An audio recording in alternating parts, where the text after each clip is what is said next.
महाराष्ट्र की राजनीति में सियासी उठापटक देखने को मिल रही है। शरद पवार के भतीजे और विपक्ष के नेता अजीत पवार महाराष्ट्र की सरकार में शामिल हो गए हैं। वे अपने समर्थक विधायकों के साथ राजभवन पहुंचे और डिप्टी सीएम पद की शपथ ली। इस दौरान सीएम एकनाथ शिंदे और डिप्टी सीएम देवेंद्र फडणवीस भी मौजूद रहे। अजीत पवार के अलावा 9 एनसीपी विधायकों ने भी मंत्री पद की शपथ ली है। 5 साल के एक ही कार्यकाल में पवार तीसरी बार डिप्टी सीएम बनाए गए हैं। इससे पहले 2019 में भी अजीत पवार ने चाचा के खिलाफ बगावत कर दी थी। तब देवेंद्र फडणवीस की सरकार में डिप्टी सीएम बनाए गए थे। बाद में उद्धव की सरकार में और अब तीसरी बार शिंदे की सरकार में अजीत पवार डिप्टी सीएम बनाए गए हैं। घंटे भर में कैसे अजीत पवार नेता विपक्ष से डिप्टी सीएम बन गए, ये सियासी घटनाक्रम भी काफी दिलचस्प है। तो चलिए आपको इस वीडियो में बताते हैं। रविवार को मुंबई में इतनी तेजी से घटनाक्रम बदला कि किसी को इस बात का अंदाजा भी नहीं था कि ऐसा कुछ होने वाला है। इसकी भनक सभी को तब लगी जब अजीत पवार 17 अन्य विधायकों संग राजभवन कूच कर गए। उससे पहले उन्होंने एनसीपी विधायकों की एक बैठक बुलाई थी।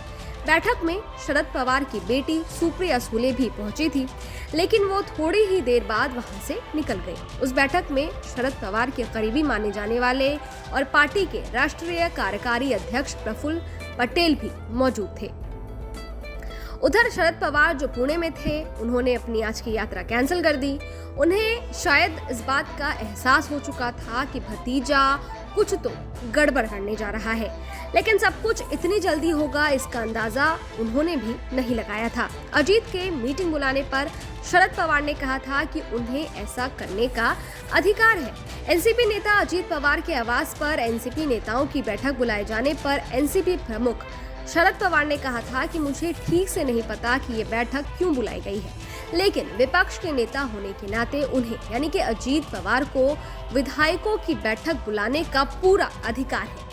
वो ऐसा नियमित रूप से करते हैं। मुझे इस बैठक के बारे में ज्यादा जानकारी नहीं है।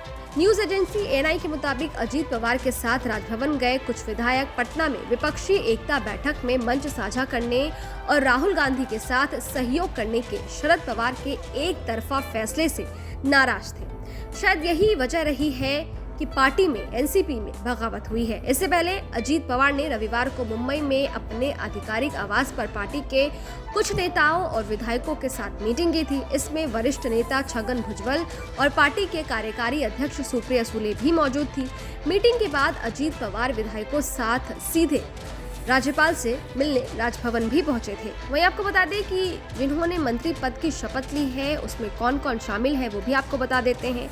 छगन भुजबल, दिलीप वालसे पाटिल, अदिति टकरे, धनंजय मुंडे, हसन मुशरीफ, रामराजे, संजय बनसोडे, धर्मराव बावा, आतराम और अनिल भाईदास पाटिल का नाम शामिल है। शपथ ग्रहण समारोह में प्रफुल्ल पटेल भी मौजूद थे। उनके अलावा सीएम एकनाथ शिंदे और डिप्टी सीएम देवेंद्र फडणवीस भी मौजूद थे।